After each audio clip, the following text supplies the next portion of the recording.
بسم اللہ الرحمن الرحیم۔ آج پاکستانی قوم ڈاکٹر علامہ محمد اقبال کا 145واں یوم پیدائش منا رہی ہے۔ ایک بڑے عرصے کے بعد پاکستان بھر میں یوم پیدائش علامہ محمد اقبال کی تعطیل کا اعلان بھی کیا گیا ہے۔ یہ ہماری بدقسمتی ہے کہ گورنمنٹ نے کچھ عرصہ پہلے یہ تعطیل ختم کر دی، پھر ڈاکٹر جاوید اقبال جو کہ علامہ اقبال کے صاحبزادے ہیں، وہ اپنی جتنی بھی ان کی زندگی تھی انہوں نے ایک بڑی کوشش کی کہ ان کے والد کے نام پہ یہ چھٹی جو ہوتی ہے 9 نومبر کی یہ بحال ہو جائے، لیکن کسی گورنمنٹ نے نہیں کی۔ کل اچانک اعلان ہو گیا کہ پاکستان بھر میں یوم اقبال کے حوالے سے 9 نومبر کی تعطیل ہوگی۔ یہ بڑی اچھی بات ہے۔ علامہ اقبال وہ عظیم مفکر تھے جنہوں نے پاکستان کا تصور پیش کیا۔ اگر آج پاکستانی قوم آزاد فضاؤں میں سانس لے رہی ہے تو میں سمجھتا ہوں کہ اس میں بہت بڑا کردار جو ہے وہ علامہ محمد اقبال کا ہے۔ قائد اعظم محمد علی جناح نے ہمیں جو آزادی دلائی ہے اس کے لیے دراصل جو پلیٹ فارم مہیا کیا تھا وہ شخصیت علامہ اقبال ہی تھے۔ اگر علامہ اقبال نے پاکستان کا خواب نہ دیکھا ہوتا تو یقیناً قائد اعظم محمد علی جناح اور ان کے ساتھی جو تحریک پاکستان کے سرگرم رکن تھے کبھی یہ دن نہ دیکھ پاتے کہ پاکستان آزاد ہوتا۔ اس لحاظ سے دیکھا جائے تو علامہ محمد اقبال محسن قوم ہے۔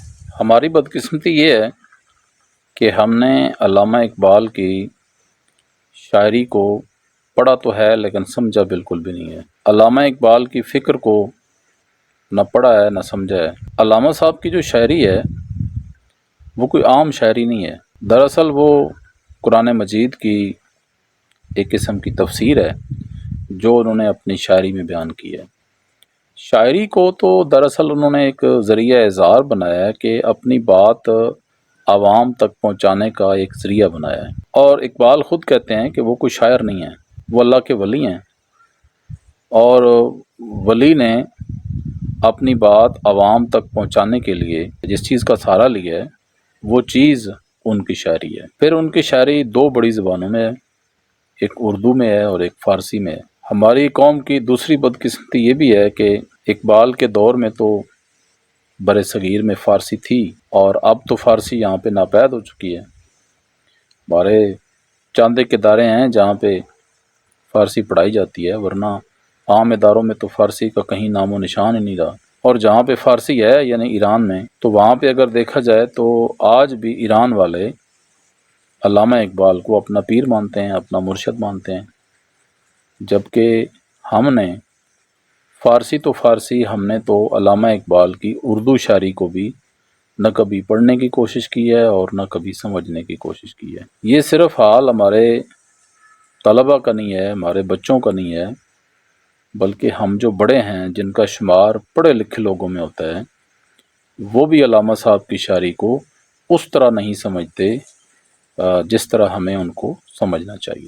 علامہ اقبال کی شاعری اور فکر کو نہ سمجھنے کا ہمیں ایک نقصان یہ ہو رہا ہے کہ ہم ان کے اشعار کو بھی نہیں سمجھ پاتے۔ مجھے یہ دیکھ کر بڑا دکھ ہوتا ہے کہ اکثر ہم ہر اس شعر کو علامہ اقبال کا شعر قرار دے دیتے ہیں جو ہمیں ذرا سمجھنے میں مشکل لگے، یا کچھ ایسے الفاظ اس میں آ جائیں جو علامہ اقبال نے اپنی شاعری میں استعمال کیے ہیں۔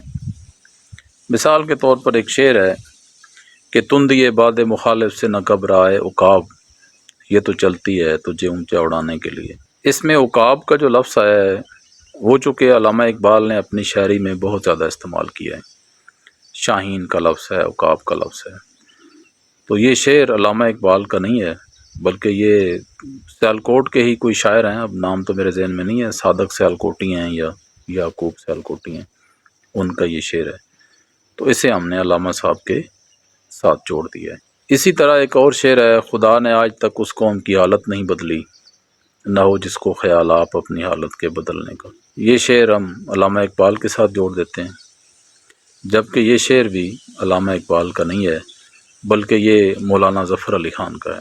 اور سب سے بڑھ کے جو افسوس کا مقام ہے وہ یہ ہے کہ یہ اشعار ہمارے چند بڑے تعلیمی اداروں کے اندر بھی لکھی ہوئی ہیں، اور وہ علامہ اقبال کی تصویر اور ان کے نام کے ساتھ لکھی ہوئی ہیں۔ پچھلے دنوں میں نے ایک بڑے تعلیمی ادارے میں دیکھا ہے، ایک شعر ہے علامہ کا، بلکہ ایک قطعہ ہے کہ اب مجھے اس کا ایک شعر ہی یاد ہے کہ ناحق کے لیے اٹھے تو شمشیر بھی فتنہ، شمشیر ہی کیا نعرہ تکبیر بھی فتنہ۔ تو اگر ہم نے علامہ اقبال کی فکر کو سمجھا ہوتا تو ہم دور سے دیکھ کے یہ سمجھ جاتے کہ یہ شعر علامہ اقبال کا نہیں ہے، لیکن ہم نے اس میں شمشیر کا لفظ دیکھا ہے، قرآن کا لفظ دیکھا ہے، حق کا لفظ دیکھا ہے، تو ہم نے اسے علامہ کا شعر قرار دیا۔ یہ بڑا قابل افسوس بات ہے۔ ہمارا تعلق دراصل اس قوم سے ہے جو خود کوئی عمل نہیں کرتی اور اعتراضات بہت زیادہ کرتی ہے۔ ہماری قوم نے علامہ اقبال پر بھی بے شمار اعتراضات کیے ہیں۔ مثلاً کیا اعتراضات تھے کہ علامہ اقبال شراب پیتے تھے۔ یہ اعتراض کیا جاتا ہے کہ انہوں نے پہلی بیوی اور بیٹے سے ناروا سلوک کیا ہے۔ یہ کیا جاتا ہے اعتراض کہ انہوں نے ایک طوائف کا قتل کیا تھا۔ یہ اعتراض کیا جاتا ہے کہ ان کے قول و فعل میں تضاد تھا۔ اس طرح کے بے شمار اعتراضات کیے جاتے ہیں۔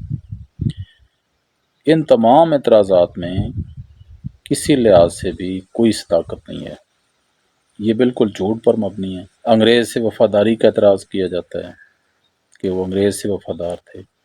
اب اگر علامہ اقبال یورپ پڑھنے کے لیے جاتے ہیں یا وہ 3 4 سال 5 سال وہاں پہ لگا کے آتے ہیں، کا یہ مطلب تو نہیں ہے کہ وہ انگریز کے وفادار تھے تو اس لیے وہاں پہ پڑھنے کے لیے گئے تھے۔ یہ صرف محض اعتراضات ہیں، ان میں کوئی صداقت نہیں ہے۔ علامہ اقبال کی شخصیت پر ایک بڑا اعتراض یہ کیا جاتا ہے کہ وہ محب وطن نہیں تھے، یعنی پاکستان سے محبت کرنے والے نہیں تھے۔ اور یہ اعتراض پہلے سے زیادہ آج کا سوشل میڈیا کا اور جو فیس بک کی فلاسفر ہے وہ کر رہے ہیں، اور اپنے اس اعتراض کے جواب میں وہ دلیل یہ دیتے ہیں کہ آپ دیکھیں جی کہ علامہ اقبال نے اپنے کلام میں کہیں پاکستان کا تو ذکر ہی نہیں کیا، ان کے سارے کلام میں تو ہندوستان کا ذکر ملتا ہے۔ اور وہ یہ اشعار جو علامہ اقبال کے ہیں، مثلا بانگ درا کی ایک نظم ہے ترانہ ہندی، اس میں علامہ اقبال کا بڑا مشہور شعر ہے کہ سارے جہاں سے اچھا ہندوستان ہمارا، ہم بلبلیں ہیں اس کی یہ گلستان ہمارا۔ اور اسی طرح تصویر درد ایک نظم ہے، یہ بھی بانگ درا کی ہے، وہ بڑی مشہور ہے کہ نہ سمجھو گے تو مٹ جاؤ گے اے ہندوستان والوں، تمہاری داستان تک بھی نہ ہوگی داستانوں میں۔ تو یہ لوگ یہ دعویٰ کرتے ہیں کہ انہوں نے تو علامہ اقبال نے تو ہندوستان کو بڑا اچھالا ہے جی، ہندوستان کے بارے میں بہت باتیں کی ہیں۔ اور کچھ لوگ یہاں تک بھی اعتراض کر دیتے ہیں کہ علامہ اقبال نے جو خطبہ الہ آباد پیش کیا تھا اس میں انہوں نے وہ جو مشہور ان کی ورڈنگ ہے کہ میری خواہش ہے کہ جو مسلم اکثریت والے صوبے ہیں ان کو ملا کے ایک مسلم ریاست بنا دی جائے، اس میں انہوں نے بنگال کا ذکر نہیں کیا۔ اور لوگ یہ کہتے ہیں کہ علامہ اقبال چونکہ پنجابی تھے اور انہوں نے پنجاب کی بات کی ہے، انہوں نے بنگال کی بات نہیں کی، جبکہ وہ بھی بڑا مسلم اکثریت والا صوبہ تھا۔ اگر اس پہ ہم غور کریں تو یہ بات بڑی کلیئر ہے کہ جو دن ہمیں 1971 میں دیکھنا کو ملا، علامہ اقبال نے یقیناً اسے 1930 میں دیکھ لیا تھا۔ تو یہ اعتراض غلط ہے۔ ہمارا جو موجودہ دور ہے یہ جمہوریت کا دور ہے، پوری دنیا میں جمہوریت کو پسند کیا جاتا ہے اور کیا جا رہا ہے۔ علامہ اقبال پہ ایک اعتراض یہ بھی کیا جاتا ہے کہ وہ جمہوریت مخالف تھے، اور اس کے جواب میں ان کا وہ شعر پیش کیا جاتا ہے کہ جو ضرب کلیم میں ہے، ضرب کلیم کی ایک مختصر سی نظم ہے جس کا عنوان ہے جمہوریت۔ اس کا شعر ہے کہ جمہوریت ایک طرز حکومت ہے کہ جس میں بندوں کو گنا کرتے ہیں تولا نہیں کرتے۔ اس حوالے سے کہا جاتا ہے کہ علامہ صاحب جمہوریت مخالف تھے، تو یقیناً جمہوریت مخالف ان کو ہونا بھی چاہیے۔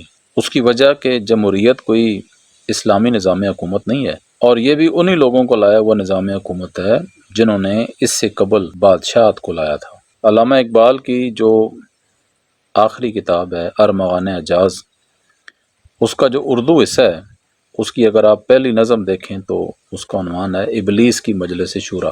اس میں انہوں نے جمہوریت کو ایک تمثیل کی صورت میں، ایک ڈرامے کی صورت میں پیش کرنے کی کوشش کی ہے، اور عوام کو یہ بتانے کی کوشش کی ہے کہ جمہوریت بھی دراصل انہی لوگوں کا لایا ہوا نظام ہے، یعنی یہود و نصارہ کا، انگریز کا، جو اس سے پہلے بادشاہت لے کے آئے اور انہوں نے ہم پہ حکومت کی، اب وہ جمہوریت لے کے آ رہے ہیں اور ہم پہ حکومت کر رہے ہیں۔ اور اس ڈرامے میں انہوں نے ابلیس اور اس کی مجلس شورا ایک ڈرامے کی صورت میں پیش کی ہے کہ ابلیس ایک اجلاس بلاتا ہے، اس کو سارے وہ رپورٹ پیش کرتے ہیں کہ کہاں پہ کیا مسئلہ ہے پوری دنیا میں۔